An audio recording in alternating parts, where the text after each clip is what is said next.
E'tiqadning kuchi. Abduri Muhammad Yusuf.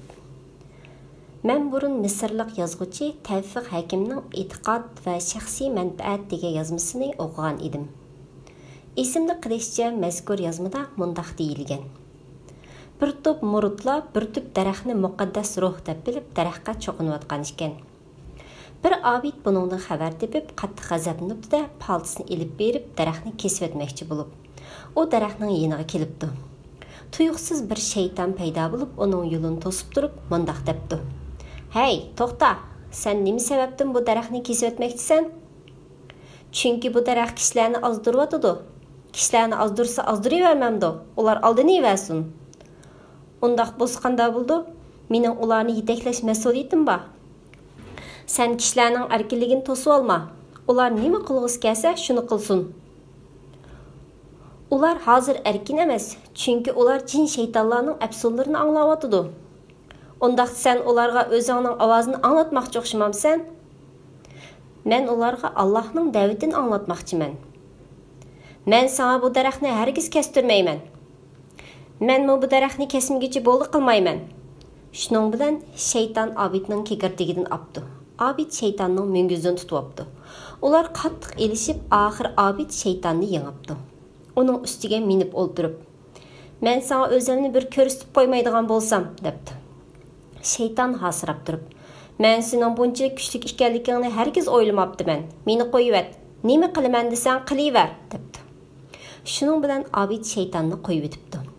Biroq qattiq elishib herib ketgan Abidning daraxtni kesgudek majoli qolmabdi. Shun qaytib ketib, aram ilib atisi kesmoqchi bo'libdi. Әтісі o yana paltisini ilib daraxt kesish uchun mengibdi. Şeytan birdilla uning orqasida paydo bo'lib vaqirabdi. "Bugunmi daraxt keskilmandingmi? Men sana bu daraxtni kesmay qo'ymayman demaganmidim? Sen bugunmi meni yengalayman deb o'ylamsan? Men sana o'zimni bir ko'rsatib qo'ymoqchi bo'ldi qilmayman. Xo'sh emsa, karamtoni ko'rsat." Şeytan Abidning kigirtigidan opdi. Abid yana shaytonning minguzidan tutib oldi. Yeni bir pes qattiq elishdan keyin Abid shaytonni yengibdi. Shaytonni ostiga besib turib, "Ha, endi sening yen deydigan gaping bormi?" debdi. "Men tan berdim, sening hayron qolgudek kuching bor ekan. Meni qo'yib ber. Sen meni nima qildisang shuni qilaman", debdi shayton harg'in qiyofatda. Abid uni qo'yib berib, kapsiga qaytib kelibdi. Chunki u qattiq charchab ketgachga bir kecha qimirlamay yetibdi. Әтісі Abid yana paltisini ilib daraxtni keskilmengibdi. Bu qitimmi shayton uning yo'lini to'sib turib, "Hey, sen texchi niyatingdan yanmadingmi?" deb so'rabdi. "Shundaq, men bu balay ofatni yildizdan kesib tashlamaguncha bo'ldi qilmayman." Shayton bu odamni elish bilan yengolmaydiganligiga ko'z yetgandan keyin e'tiqodliq odamlarni yengishning chorasi hili mikrni o'ylab tepibdi. Shundaq qilib bu shayton to'limi saxta chiroyli tabassum bilan Abidga yaqinlashib kelib uningga debdi. "Mening bu daraxtni nima uchun keskil qo'yganligimning sababi seni asrash uchun edi. Sen buni tushunmading. Chunki sen bu daraxtni kesib olsang, bu daraxtga cho'qindiganlar seni yomon ko'rib qoladi. Sana dushman bo'ldi emasmi? Nima deb o'zing avorchiq topsan? Bo'ldi qo'y, bu daraxtni kesish niyatingdan yong'in. Men sana har kuni 2 dinar pul beray. Shuni xajlab rohat yashag'in", debdi. Abid birdam o'ylangandan keyin shaqqida beshini ko'tarib shayton qarab, "Deganlaringga kim guvoh bo'ldi?" deb so'rabdi. "Men qasam qilib beray, va'damdan yonmayman. Bo'ldi emsa, men seni sinab ko'ray." Degandek shuningdan keyin Abid har kuni yostiqining tegidan 2 dinar oladi ekan. Bir oygacha shundoq bo'pti. Ammo bir kun atigini Abid qo'lini yostiq tegiga tiqibdi ekan, dinar chiqmabdi. Chunki shayton uning yostiq ostiga dinar qo'ymagan ekan.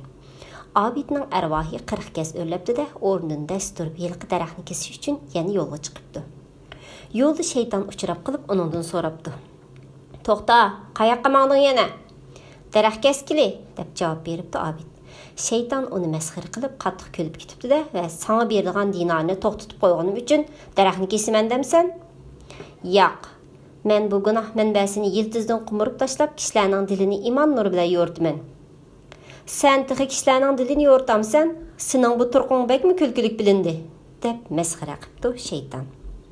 Abidning qattiq g'azab o'rlab shaytonga etilib berib, shaytonning munguzini tutibdi. Yana qattiq elishibdi. Әмма bu qitim uzoq ilishmayla shayton Abidni yengibdi. Abidning ustiga minib o'tirib, "Hey, sening heliqi qudrating qani?" deb so'rabdi. Mag'lub bo'lgan Abid qattiq g'azab bilan, "Ayta shayton, sen meni qandoq yengding?" debdi. "Sen e'tiqod uchun ilishqiningda meni yenganding. Shaxsiy manfaat uchun ilishqiningda men seni yengdim", debdi shayton. Bir psixologiya mutaxassisi leksiyasida mundaq bir hikoyani bayon qildi. Bir odam har kun tush vaqtida ozroq aram elib olay deb uxlasa, mahalning bolalari bir ko'nichilikni deb o'ynab, bu odamni bek bearam qildi ekan. Odam zodi uxlayolmaydi ekan. Odam bolalarni ko'nichilikni deb o'ynab, o'zini rahatsız qilishdan to'sishni o'ylabdi. Ammo bolalarga, "Hey bolalar, chilakni topmanglar, men uxlay olmadim", desa, bolalarning texmi deb odamni texim qattiq bearam qildigan payli bor edi. Şu bu odam ko'p o'ynab, oxiri hikmat bilan ish qilmoqchi bo'ldi va bolalarni oldiga chaqirib ularga, "Bolalarim, chilakni nihoyat yaxshi tepyapsizlar. Men sizlarga har kuni 5 so'm pul beray. Har kuni kelib mushundaq chilak tep beringlar", debdi. Bolalar xo'sh bo'lib, "Bo'ldi, kelishdik. Biz har kuni kelib sizga ko'n chilakni deb o'ynab beraylik", debdi. Odam shu kuni bolalarga 5 so'm pul beribdi. Bolalar atisi ash vaqtda yana kelibdi. Odam bolalarga, "Bolalarim, bugun pulim sal oz qopdi. Shunga sizlarga 2 so'm beray, chilak deb o'ynanglar", debdi. Bolalar ancha xo'shaqmagandek qiyofatda "Ma'qul", debdi va oldin kuldirdagidek qattiq tepmabdi. Azroq o'ynab o'yinni xalos qilibdi. Atisi yana kelibdi.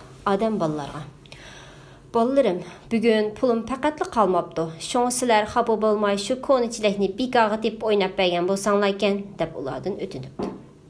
Şunun bilan bu bolalar g'azablanib, "Biz nimishqa bekaga chilak tepidi ekanmiz?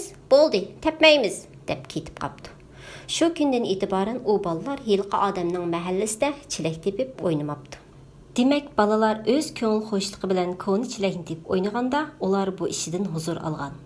Ammo keyin ish shaxsiy manfaatga bog'langandan keyin ular bu ishdan huzur ololmaydigan bo'lib qolgan.